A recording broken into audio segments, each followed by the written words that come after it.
दुनिया तक पर टॉप 5 में देखिए।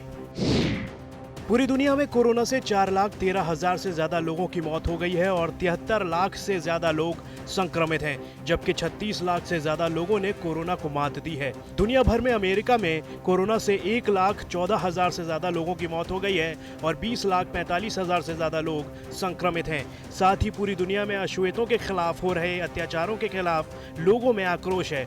प्रदर्शनकारी रुकने का नाम नहीं ले रहे हैं।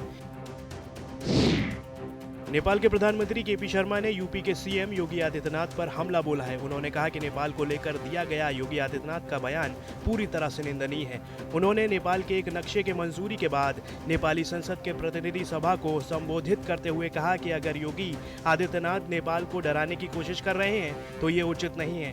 प्रतिनिधि सभा में सांसदों द्वारा उठाए गए एक सवाल का जवाब देते हुए प्रधानमंत्री ओली ने कहा कि मुख्यमंत्री के रूप में अगर वो ऐसी बात करते हैं तो ये आलोचना की बात है। हम इसे नेपाल का अपमान समझते हैं। नेपाल ऐसी भाषा के लिए तैयार नहीं है। मैं योगी जी को याद दिलाना चाहूंगा कि हम इससे खुश नहीं हैं। रूस की ओर से भारत चीन तनातनी पर बड़ा बयान आया है। रूस ने साफ कहा है कि वो इस विवाद में दखल नहीं देना चाहता है। ये भारत और चीन के आपस का मामला है, वे खुद ही इसे सुलझाएं। रूसी संसद के उच्च सदन की विदेशी मामलों की समिति के प्रमुख कॉन्स्टेंटिन कोसाचेव ने कहा कि भारत चीन के बीच लद्दाख में चल रही मौजूदा तनातनी के मामले में रूस को कोई दखल नहीं देना चाहिए। ये मामला दो देशों का द्विपक्षीय मामला है, इन्हें ही इसे सुलझाने देना चाहिए। अगर दोनों के बीच कोई सैन्य टकराव की स्थिति बनती है तब उसे एक ईमानदार मध्यस्थ की भूमिका निभानी चाहिए। चीन ने हैयांग 1D महासागर अवलोकन उपग्रह बुधवार को देश के 13वें कक्षीय प्रक्षेपण 2020 के साथ लॉन्च किया। 2 चरणों के हाइपरगोलिक मार्च 2C को दोपहर 4:30 बजे उठाया गया।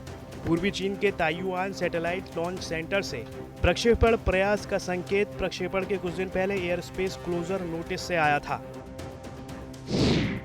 पूरी दुनिया में अश्वेतों के खिलाफ हो रहे अत्याचारों के खिलाफ लोगों में आक्रोश है। प्रदर्शनकारी रुकने का नाम नहीं ले रहे हैं। जगह जगह कई देशों से इतिहास की धरोहर रही प्रतिमाओं को नुकसान पहुंचा रहे हैं। अमेरिका के वर्जीनिया प्रांत में स्थित रिचमंड शहर में प्रदर्शनकारियों ने क्रिस्टोफर कोलंबस की प्रतिमा को तोड़ दिया। कोलंबस की प्रतिमा में आग लगा दी और फिर उसे एक झील में फेंक दिया।